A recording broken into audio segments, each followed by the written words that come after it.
Hi everyone, I hope you're doing great. Recently I fixed an Xbox One S and it was so exciting that I thought I will have to share that with you. So I bought an Xbox One S from Facebook Marketplace for 20 bucks and I thought, okay, let's try to fix it. But before I get into all these details, I just wanted to share that I have no experience in fixing consoles or any electronics per se.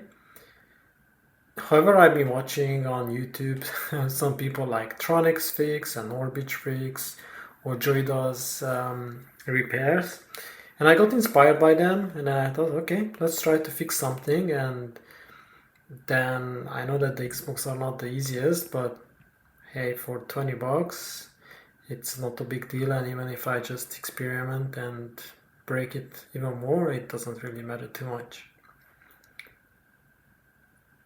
So let's see what happened with this Xbox. Making a visual inspection on the board, I saw that the 12 volt rail or the line was shorted, and close to the 12 volt connector there were some burn marks.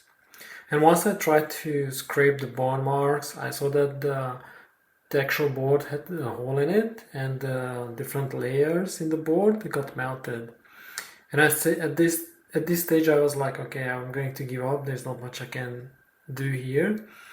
In the end, like, the board is going to be good for parts.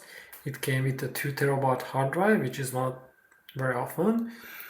You can see that, and maybe even this drive is going to have a disk. So all in all, it's good for something. But then I was thinking, how can I fix this one? How can I separate the layers? Is there any way other than using my tweezers? And then a crazy idea came to my mind. Let's drill a hole exactly on the spot where the layers are melted, and hopefully that's going to separate them. If there are any connection going on there, probably it's going to be a no fix, but at this stage I gave up anyways, so why not give it a try? As crazy as it sounds, but I drilled a hole through the board and the short was still there. Drilling a straight hole through the PCB did not fix the issue, but looking closer I saw that probably I need a bigger hole and not drill through the hole, but maybe in a cone shape so that I can separate the layers as much as possible. And once I did that, the short was gone. I was really amazed. I took a few pictures with my phone so you can see that there are 3 copper layers at the top and then there are a couple of layers at the bottom. So altogether around 6 layers. So 3 at the top, 3 at the bottom. The next step was to isolate those layers. Normally you would use a solder mask with some UV light, but I'm not a professional and I don't have any of those fancy tools like Microscope and all that.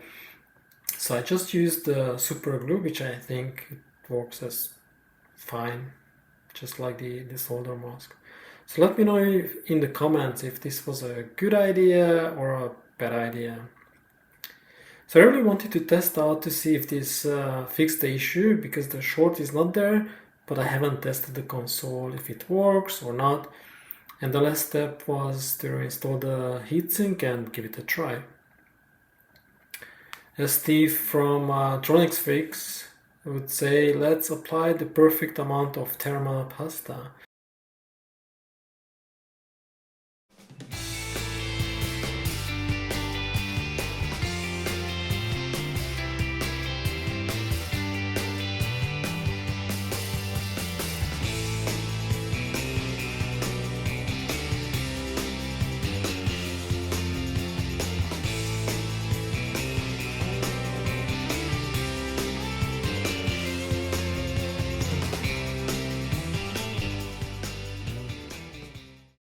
Now with everything back together, let's give it a try and see if it starts.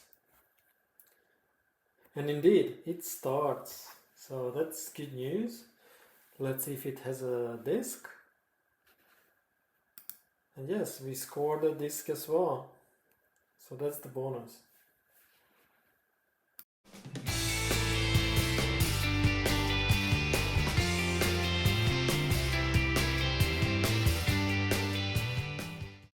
put the console back together and play some games, maybe Trackmania, because you already got that free disc, and one more console saved from the landfill.